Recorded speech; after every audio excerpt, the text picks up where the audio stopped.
how gold is not enough. Assalamualaikum warahmatullahi wabarakatuh. Anak-anakku yang saya banggakan, yang saya cintai, salam semangat buat kita semua. Khususnya kelas 8 ya. Alhamdulillah kita bisa ya diberi kesempatan untuk menyapa kalian semua walaupun kita belum bisa face to face langsung ya. Hari ini kita pembelajaran secara daring.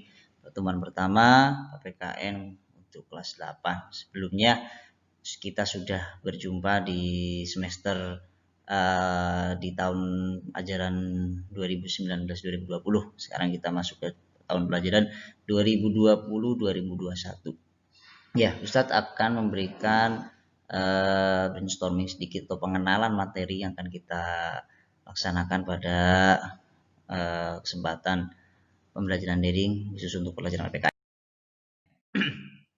Bab 1 ya teman-teman anak-anakku, kedudukan dan fungsi Pancasila yang akan kita dalami ya.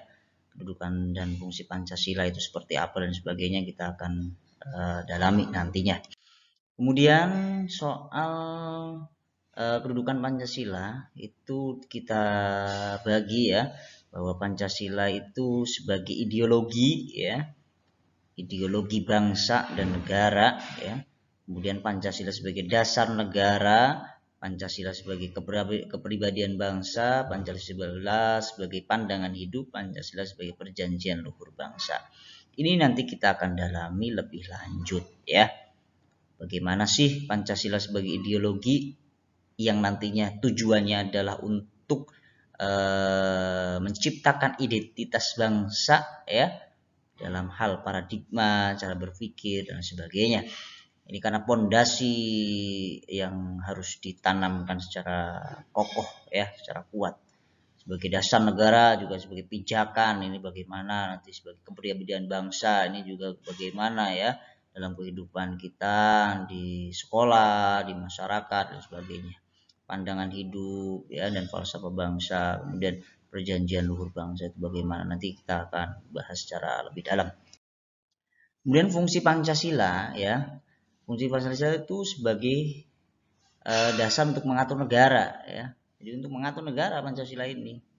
Pancasila sebagai sumber dari segala sumber hukum. Kemudian Pancasila sebagai dasar falsafah negara. Pancasila sebagai sumber tertib negara. Nah ini fungsi-fungsi ini akan kita kupas secara dalam nanti ya. Selanjutnya penerapan nilai Pancasila. Nah, penerapan nilai Pancasila tentu menyentuh seluruh sektor kehidupan ya, khususnya dalam bidang politik. Tujuannya yang mewujudkan negara dan meningkatkan harkat martabat bangsa. Kemudian bidang ekonomi, menghindari sistem monopoli dan kapitalisme. Bidang sosial budaya yaitu pendekatan kemanusiaan yang sifatnya universal, umum ya, dalam menjalani kehidupan dan berdasarkan nilai sosial budaya. Kemudian dalam sisi pertahanan dan keamanan, pertahanan negara juga harus menjamin soal hak asasi manusia, persamaan derajat dan kebebasan manusia. Kemudian selanjutnya peran teladan para pendiri bangsa.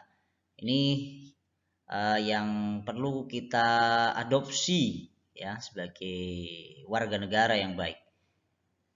Apa saja? Yaitu musyawarah.